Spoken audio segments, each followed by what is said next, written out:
saw two of them. What were they? What was one of them? Murder. And what's the second one? Suicide. So these are two examples of major sins. So if you avoid major sins like that, then Allah will forgive you of your smaller deeds. Now, of course, you have to ask Allah for forgiveness. You have to make tawbah. But there's a categorization in Islam between two types of sins. There are major sins, what's called, the plural is kaba'ir, and the singular is kabira. If you hear these terms, kabira means it's a major sin you're committing, like murder, like adultery, like, things like that. And there are minor sins. You gossip about people, you backbite, you say some bad things. People do this all the time. Alhamdulillah, these are not major sins. They're still sins, and you got to be careful. But there's two classifications of different types of sins. And there's entire books that are written about kaba'ir. The books are called kaba'ir. So Imam al-Zahabi has one. It's a very good book. Imam Qurtubi also has one. These are books that are written like 600 years ago. And what they do is they classify the major sins in Islam. There's about, a few dozen of them. 20, 30, 40, 50, 60, depending on the count. So this is one of them. Murder is one of them. Suicide is one of them. And so what Allah is saying is, He's not saying that minor sins are okay. What He's saying is that you should make sure, number one, your priority is stay away from major sins. If you're staying away from major sins, everyone's doing minor sins, you're going to keep on asking Allah for forgiveness. But if you get into the major sins, imagine what you're going to think about your minor sins. It's going to be like something small for you. So you got to be very careful. And priorities have to always be taken into consideration. Some people, they engage in major sins, but then they're so cautious about minor sins. Like, you know what? We shouldn't be talking bad about people. We shouldn't gossip. And then you're like, didn't you just not pay your credit card bill and you just have interest, riba, racking up on your credit card bill? Yeah. So it's like, that's a major sin. So you have a major sin and you have a minor sin. And sometimes people are so focused on avoiding the minor sins, but they're okay with engaging in major sins. So that's why it's very important to have this differentiation. Allah says, if you focus and make sure that the major sins, you're away from them, the minor ones you're asking Allah for forgiveness, it's going to be easier to forgive your smaller good deeds, and it's going to be easier for you to get to Jannah if you focus on avoiding at least the major sins, because everyone's going to fall into some minor sins. And then He says, وَلَا تَتَمَنَّوْا مَا فَضَّلَ اللَّهُ بِهِ بَعْضَكُمْ عَلَى بَعْضٍ. Do not crave what Allah has given some of you over others. This is one of those verses that needs explanation. So I put the little commentary inside the quotes here. So it says, do not crave what Allah has given some of you, meaning naturally. Allah has given certain qualities to some people over others. Whether that's a physical quality, some people have more strength. Some people have more beauty. Some people have more intelligence, natural inborn intelligence. So people are given different natural qualities that you cannot acquire. It's simply there. So do not try to say, well, I wish I had that quality. I wish I had that quality. And now this is the introduction. Remember, what surah is this, by the way? Who can tell me what surah are we covering? If you're under 20 years old, you gotta tell me which surah it is. Who under the age of 20 can tell me? Yes. Surah An-Nur? Close. Anyone else? I'm gonna ask Isa. You just walked in. Isa, what surah are we covering?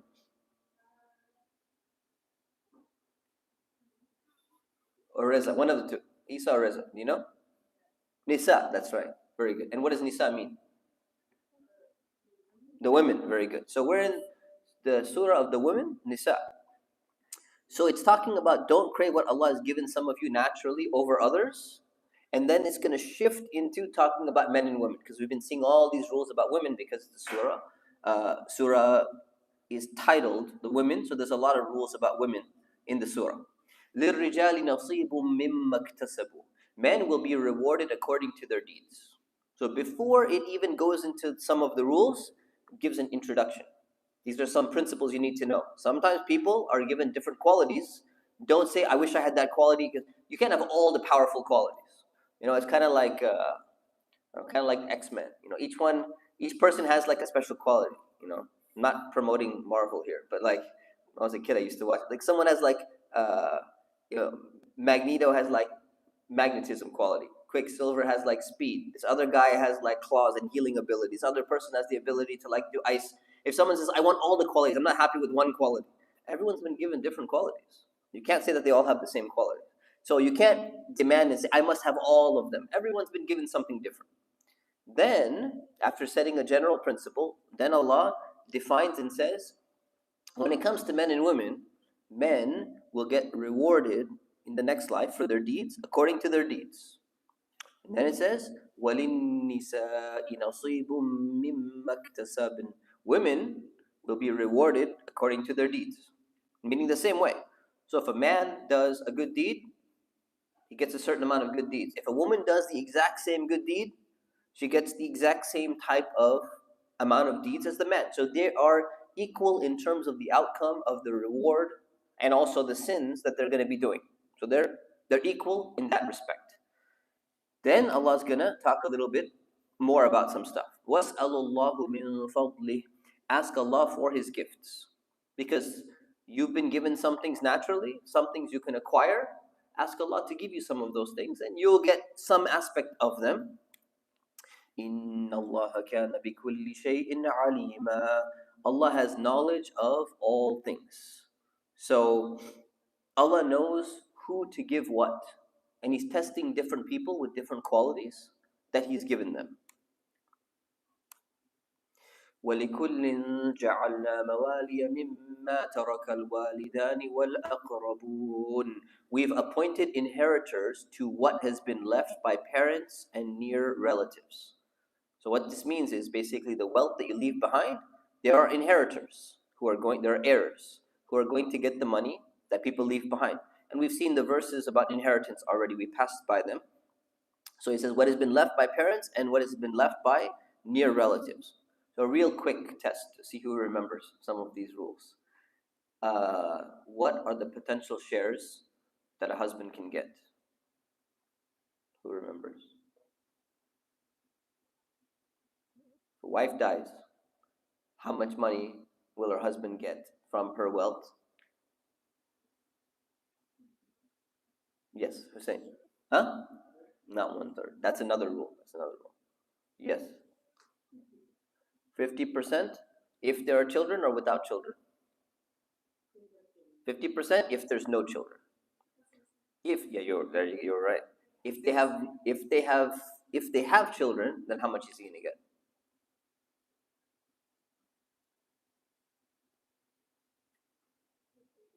You know? Gotta know this, man. It's half of that. What is it? Huh? 1/6? Remember, it's always gonna be half. So if he gets half and there's no children, then he's gonna get, if there are children, he gets half of the half. 1/4. Now this second one's gonna be easier. If a husband dies and there's no children, what's the wife gonna get?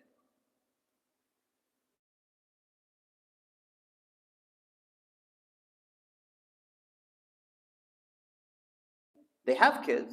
How much is she gonna get? 1/8. Good. How much did mom and dad get? This or this? Which one is it? Go ahead. I'm gonna let you go. Yeah, because I know you know. There is no inheritance. The mother gets 1/3, and the father gets the Remainder. If there's nothing else, so mother can get 1/3, and if there is, she gets 1/6. 1/6 exactly. So it's gonna be 1/3 or it's gonna be 1/6. What do? Okay, I'll leave it at that.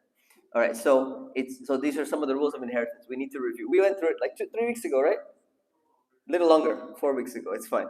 So go back and learn those rules or review those rules. So it's saying we have appointed the inheritors. So the rules of inheritance have already been set in Islam. So if the rules of inheritance have been set, there's a problem.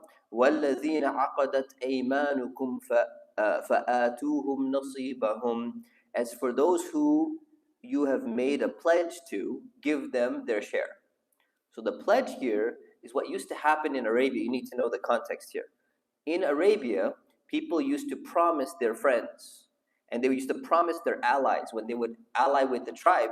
They say, you know what? When I die, you're going to inherit from me. Or they would tell their friend, if I die, you're gonna inherit from me. Not my brother, man. My brother was never good to me. And my son, that son over there, so lazy, never did what I told him to do. So he's cut out of the inheritance. And you've been my friend, you've been my ally. We were on the battlefield together. You're gonna inherit from me. So what is Allah saying? Allah is saying that, is that allowed? It's not allowed. The rules of inheritance canceled that. You cannot cut any of your family members out of inheritance. So if you have kids and you're like, I don't like this son. I have 3 sons. One of them and smoking marijuana all the time. Always a problem. We're going to cut him out of inheritance. Can you do that? You cannot do that. In Islam, you're not allowed to do that. Right? You can set aside the money to go to a fund which will distribute it to him after your death to ensure that he doesn't spend it on drugs and it just goes on groceries. Maybe you can do that. But you cannot just be like, I don't like you. You are not good to me. You are bad. Therefore, you get no inheritance. You cannot cut anybody out. So this practice is banned. You're not allowed to tell your friends or your allies to say, you know what? You will get a share of inheritance. Questions at the end, inshallah. So you cannot do that. You're not allowed to do that. But it says, if you made a pledge to them, give them their share. Now, what is their share? Are you allowed to give any inheritance to your friends? Good. Up to 1/3. And this is called a bequest. What's the Arabic term for it? Wasiyah. Okay, so wasiyah can be up to 1/3. You can give some to your friends, you can give some to the masjid, you can give some to the poor. It can never be more than 1/3. Because if it's more than 1/3, what's going to happen? What's the problem with it? Not enough for the family. Excellent. Very good. It won't be enough for the family. They'll get less than 2/3 to split between all of them. So that's not fair. So Allah says that you can go ahead and give them their share.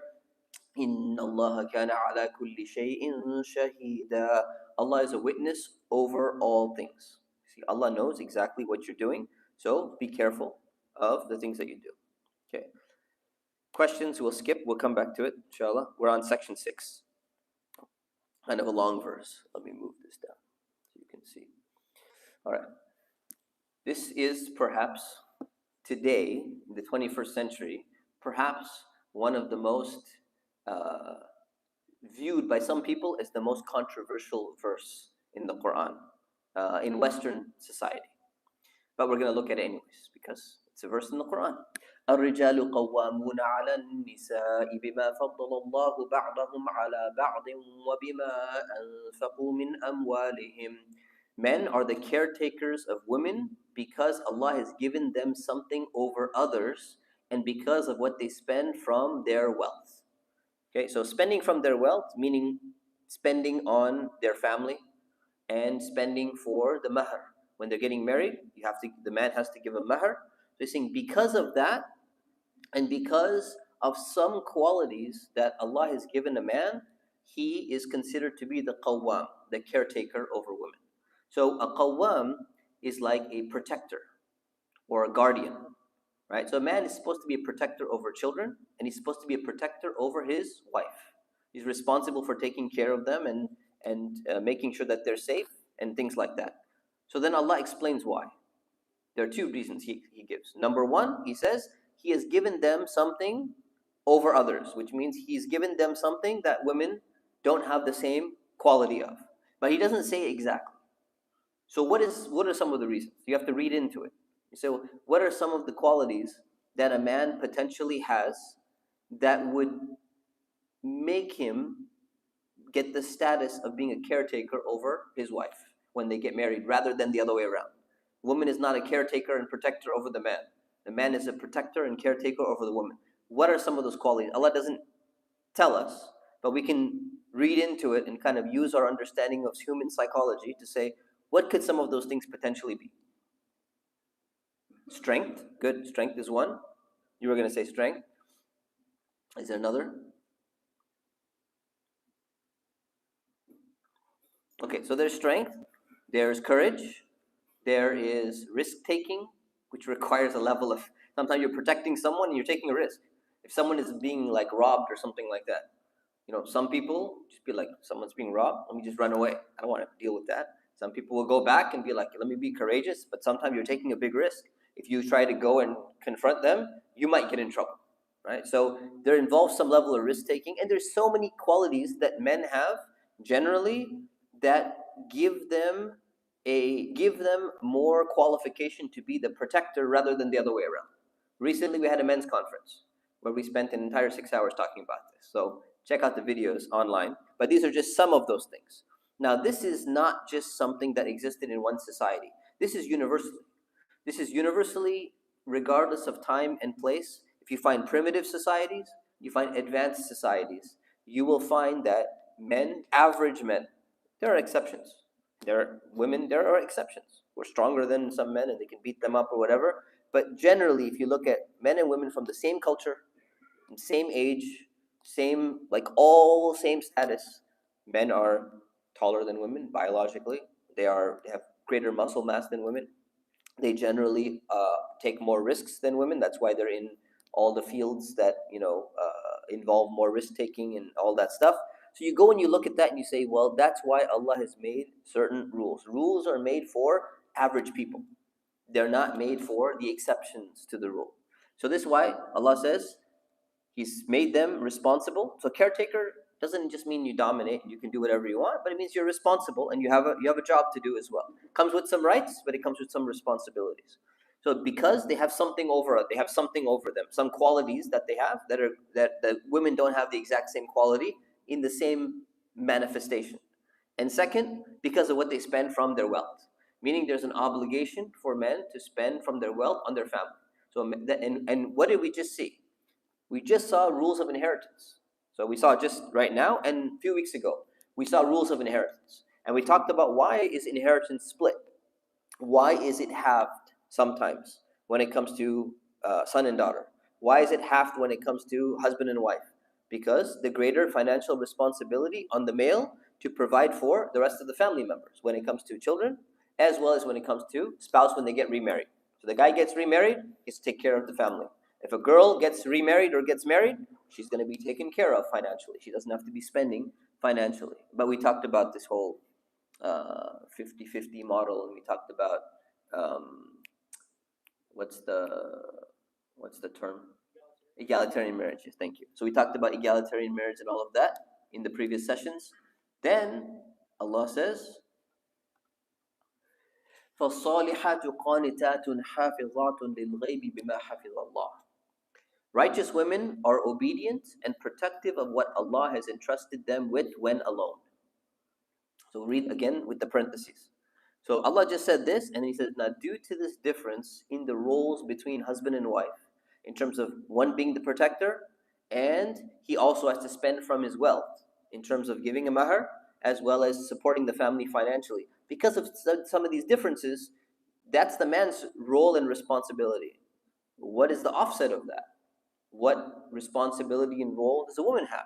It says righteous women are obedient to their husbands, meaning that if he's going to be playing the role of protector and he's trying to do what's best for the family, if she's constantly be like, you know what, I'm not going to listen to you. It's like, I don't think you should go there. It's not safe. I'm not going to listen to you. I don't care. So it's kind of like there's a recent video that came out. Has anyone heard of Baba Ali by chance? No, but he's like a famous guy. Okay, he just recently released like another video after like 20 years, and it's exactly about this verse. Talks about security guard. So if you have a security guard that's there to protect you, and the security guard goes, okay, look, try to remain in this area and like don't walk this area, and you keep doing the exact opposite of what the security guard tells you every single time. You'll be like, security's like, why am I taking care of you? How can I protect you? I can't protect you if you're not going to listen to anything that I say. So because of that role, it's describing that righteous women, or righteous wives in this context, are obedient to their husbands in what is permissible, right? Not, obviously, can never entail any disobedience to Allah. And they're protective of what Allah has entrusted them with when alone. It doesn't say what, but we can read into it. Scholars have said, what is that? What are they protective of? The wives are protective of the honor of their husbands, and the wives are protective of the property of their husbands. So they're not wasting their property, and they're also not stealing from it, and they're not just giving it out to other people or something like that. So there's the two roles for the man, And then 2 roles for righteous women. واللاتي تخافون نشوزهن فعظوهن واهجروهن في المضاجع واضربوهن. This is where the controversial verse comes up, right? And even the first verse, some people don't like the idea of gender roles, right? So that's, we had a whole men's conference just talking about that, and there are other sessions we've had about that too. So we won't go too much into detail, but actually, let me comment a little bit more. So if you think about what's happening here, actually no, let me start with this, then I'll comment on it. If you sense bad behavior from your women, and here women means wives. So if you sense bad behavior from your wives, the first thing you do is you advise them to change first. So the first rule is talking to husbands. So if you're the protector and she's supposed to basically listen to you at some level, but she's not doing that and you're sensing bad behavior, she's not listening to you and she's just making your life absolutely miserable, what do you do? So this is to protect and prevent divorce from taking place. This is how you fix problems within the family. So we're going to see 2 verses about this. So it says, number 1, you advise them to change first. Say, this is not right. You should be listening to me, be a little bit more respectful. Let's try to, fix this problem. If that fails and doesn't work, that's in my parentheses, وَهْجُرُوهُنَّ. So you may try to avoid sharing a bed with them. Now I put the you may try to in here on purpose because the wording is what's called sighatul amr, which means it's a command, meaning you have to do this. But all the scholars have looked at this and said, it didn't say that you have to do this. It didn't even say that it's recommended to do this. It says that this is something you might want to try because it might work. It's not a requirement that you have to try this, but it's just something there. So if that fails and they don't change, you might try to avoid sharing a bed with them. Now, what is that going to do? So try the first. You have to go in order, though. You cannot skip this order if you're going to do this.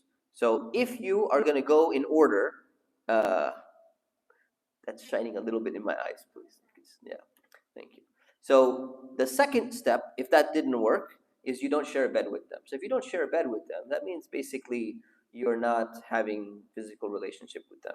And in some cultures, or maybe in several cultures, that is like that's an important part of marriage, and that's going to basically put some pressure in saying, hey, we got problems, we need to fix these problems, otherwise this is an alert saying, hey, something is not right and we need to do something about this, right? And if still they don't change, then it says you may, as a last resort, doesn't say it's recommended, doesn't say it's required, but you may, as a last resort, try to discipline them gently.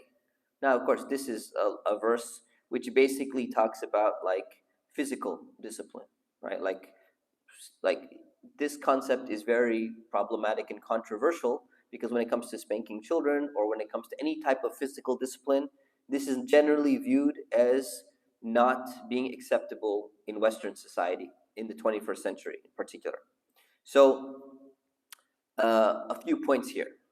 Number 1, if you look at the previous section, it has contrasted the good wife with the bad wife. So saying the good wife has these qualities, and if she has these qualities, this is what she should have. If she doesn't have these qualities and she's the opposite and she's rebellious and she's being extremely defamatory and she's just causing so many issues for the husband, then this is the opposite of what she should be doing. Here are some potential steps. The first is to advise.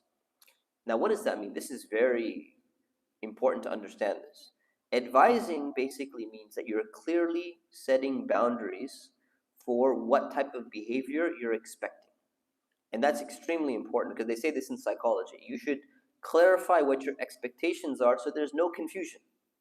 And you are also going to let the other person make the choice on what they want to do.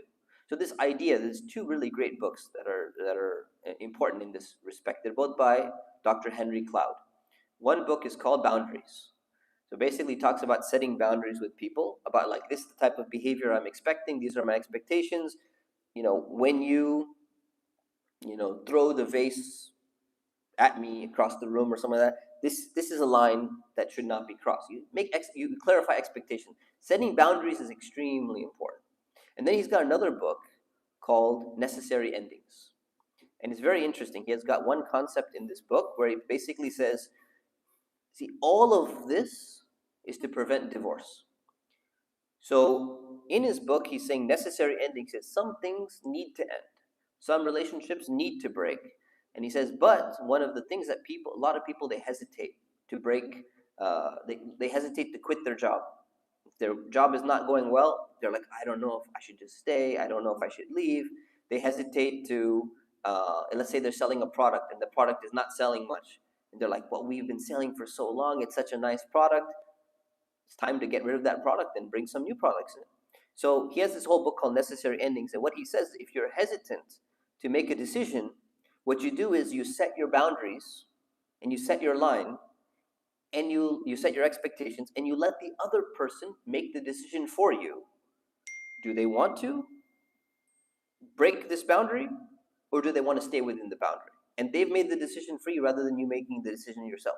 So that is the fa'idhuhunna part. And you clarify those things. Then if that doesn't work, then you do wahjuruhunna. You can try this method of not sleeping in the same bed, and there's reason. And then the third one is the controversial one. This is a physical discipline. So here, one of the scholars, he says, okay, so this is the final resort. It's not required, it's not recommended, but it is something which is potentially there. Sheikh Daryabadi, Imam Daryabadi in his Tafseer, he explained a few points which I think are very wise. He said the Quran is addressed to people of all ages and in all stages of social evolution. So he goes, so what works in a primitive society may not work in a more developed society. So the Quran is for all people in all times and places. This is not a universal requirement or recommendation, but it's an allowance. And if you look in some societies, these tactics, especially the last two, will work. And in some societies, they will be neutral and have no effect. And in some societies, they will have a negative effect. So everyone needs to make their own judgment based upon what's going to work and what's not going to work. And then he says, it may be that one remedy for a problem which is unthinkable in one society is the only effective cure in another community, which is very interesting. And then he says that it's a permission and not a recommendation. And then he refers to, and then another scholar by the name of Dr. Mustafa Khattab in his translation, he says the earliest Muslim scholars like Abdullah ibn Abbas among the companions, he said that there's two requirements that the Prophet said. If physical discipline is used, it needs to be light enough to never leave a mark, and it should be done with nothing bigger than a toothstick, and it should never be any type of physical discipline on the face. The Prophet, peace be upon him, also said, do not hit the female servants of Allah. So he said, do not hit women. And he himself never hit a woman, and he never hit a servant or a slave. So these are a few points. The other point is, what was I going to say? There was one more point, but I forgot that. The last one, though, the other point I was going to say is, some people think that this is a license to beat their wives or abuse their wives and hit them or something like that. It's not. It's neither a recommendation nor is it a license to do that. But this was a common practice within society. And what Islam came to do is came to restrict that practice and put it within its proper boundaries and restrictions. And that is to not do something that is causing physical marks and harm and stuff like that. And if a woman has it, so some people will say, I mentioned this in a khatira a few nights ago. Some people are just so bothered by this verse, they say, we just simply wish this verse wasn't there because we don't know how to explain it. It's very hard for us to explain it to other people. The reality, though, is if this doesn't work in your context, and if this doesn't work in your society, or if people are going to abuse a verse and take it as a license to do something which is un-Islamic or haram, the problem is not with the verse. The problem is with the people. And they say, but there's a justification. If the verse wasn't there, they wouldn't do it. Are you kidding me? Look at the non-Muslim societies and how many of them beat up women around the world And they don't have any verses, but they're still doing it.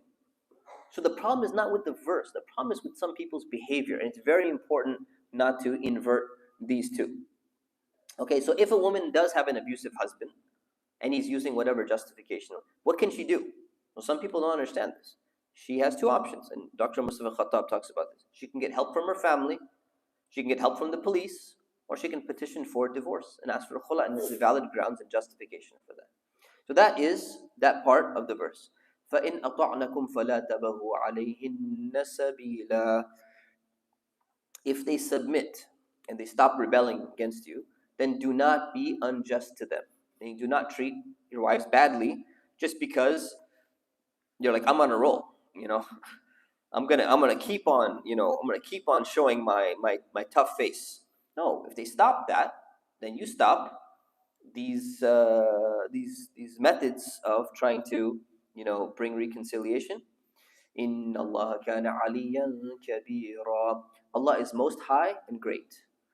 Now, why does Allah mention this at the end? Because it means focus on, once everything's fixed, focus on pleasing your Lord instead of being harsh with your wife. You got to come back to your priority now. Otherwise, sometimes people will get stuck in it and be like, no, I remember 3 years ago you did this to me, and therefore I'm going to maintain my behavior like this or like this. It should not be the case. So that's this verse. Contrast real quick here. This verse about men are the caretakers of women, some people have an issue with that. Just as a contrast, the Bible in Genesis chapter 3 verse 16 says something way more than this. It says about women, your desire shall be for your husband and he shall rule over you. So your husband is going to rule over you. That's not what the Quran says. The Quran says that men are caretakers, men are protectors over women. It also says in the book of Ephesians chapter 5 verse 22 to 24, wives, submit yourself to your own husbands as you submit yourself to the Lord, for the husband is the head of the wife. So anyways, this is one verse, and we're going to do one more, and then we'll do the kahoot. وَإِنْ خِفْتُمْ شِقَاقَ بَيْنِهِمَا فَبَعَثُوا حَكَمًا مِّنْ أَهْلِهِ وَحَكَمًا مِّنْ أَهْلِهَا. If you, and you here means the Muslims in the community, because Muslims are one ummah, they're a community. If you Muslims in the community sense a potential breakup between them, meaning between the husband and wife, you sense that, hey, there's something going on in this family, we think that they're going to divorce, and they cannot resolve it on their own. It's really bad. If it's something small, don't interfere. If something seems like something big and you're concerned, and we're like, we don't think they're going to make it. There seems to be a really big issue, and they're not going to be able to fix it on their own. فَبَعَثُوا حَكَمًا مِّنْ أَهْلِهِ. Again, this is sighatul amr, which is a command, but it's not a requirement. It's not obligatory. It's not even recommended always, but it is a suggestion. Like, you could try this. So you may try to assign a mediator from his family and a mediator from her family. So you pick each one. So what are they going to do? They're supposed to get involved and try to help calm things down, resolve the conflict between them, because not everyone can resolve their own conflicts. So this is what used to happen in the past. Before, people used to go to marriage counselors and all that stuff. The family used to play the role of helping to reconcile between people.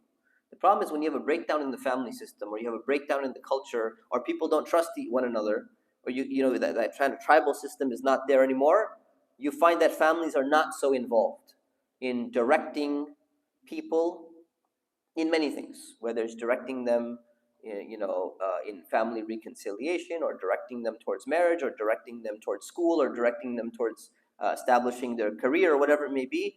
There's always two extremes. One, there's like force. You have to marry this person. You have to go to this school. You will become a doctor or an engineer or a lawyer and nothing else, or bust. My way or the highway. And then you have the other one, no involvement whatsoever. Do whatever you want. I have no idea. I don't know what to do. In the middle, there used to be the more family way, where there's recommendation and there's suggestion and all of that stuff. So two members of the family can get involved. Each one from one side, one from the other side. Why? So that there's no bias. The assumption is your family is not biased against you. Sometimes, in some families, the person is biased against their own family members. So that's not going to work. So you have to be careful of whom you pick.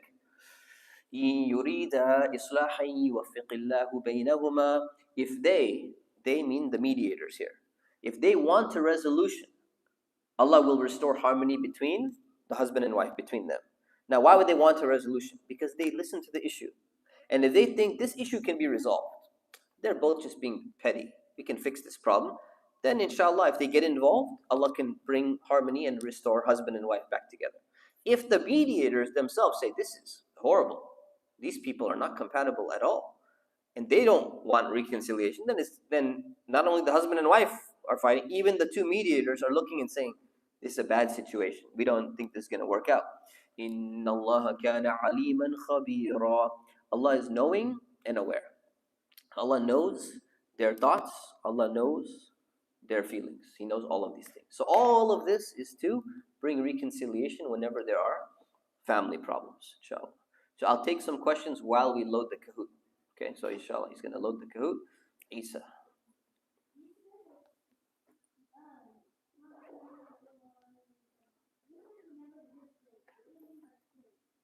Oh, what I mean with slave. Remember a few weeks ago, a servant? Okay. Yeah, a few weeks ago we talked about slavery and how there was a system of slavery, not like American slavery where it was like, people being taken from Africa to go work in the field. I know you're a little bit younger than this generation. You haven't, and mashallah, because you're homeschooled, you probably haven't come across this one yet, which is good. But basically what happened was, in the past, there used to be something called slavery where people would own other people and make them work in a field or work in the house or something. So they became like servants, but they weren't able to go get employed anywhere else. They weren't able to go work anywhere else. What happened was that there were many different types of slavery. One type of slavery was you kidnap somebody and you force them to work for you. The other type of slavery was when you're in a battle and you lose the battle. You can plug it in. Yeah, plug it in so everyone else can see it. So you're in a battle. The people who lose, if they can't escape and they don't get killed, they end up becoming captives, like prisoners of war. They end up becoming captives and they become slaves in that society because they're cut off from their other community where they came from. That's what it means, slavery. Okay. Yeah.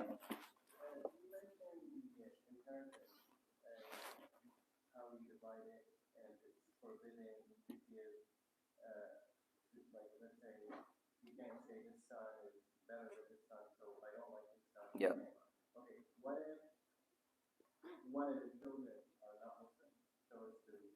Yeah, okay. So if one of the kids are not Muslim, non-Muslims do not inherit from Muslims. So that is a valid reason for cutting out somebody from inheritance. Yeah. Okay, welcome. Any sisters? Going once, going twice. Okay, Hussein.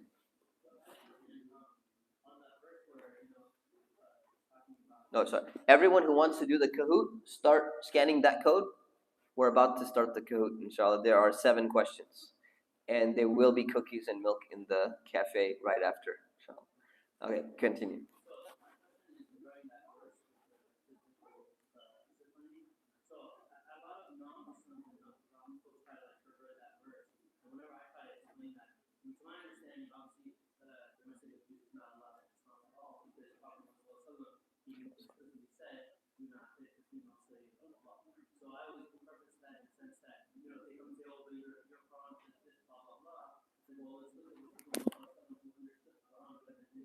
Yep.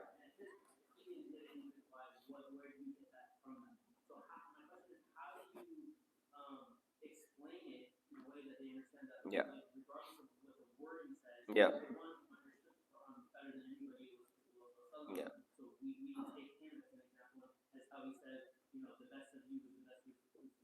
Yeah. I think the best way to explain to a non-Muslim or somebody who has a problem with this part of the verse is to do 2 things. If they say, in Islam, you're allowed to beat your women, just say, no, that's not the case.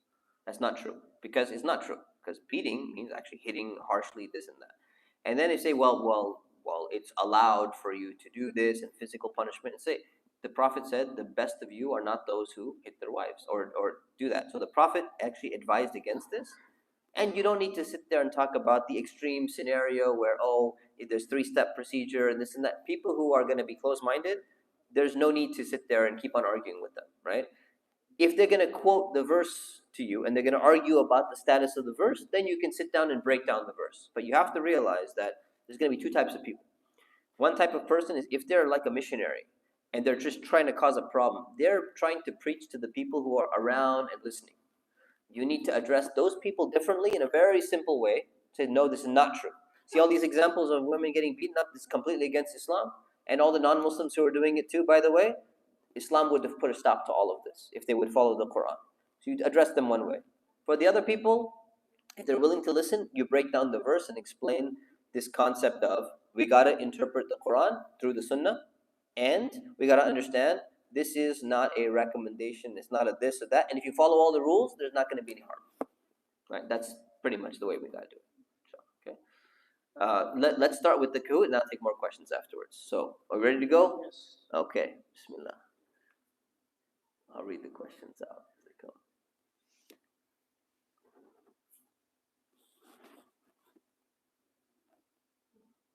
Okay. What does Islam say about suicide?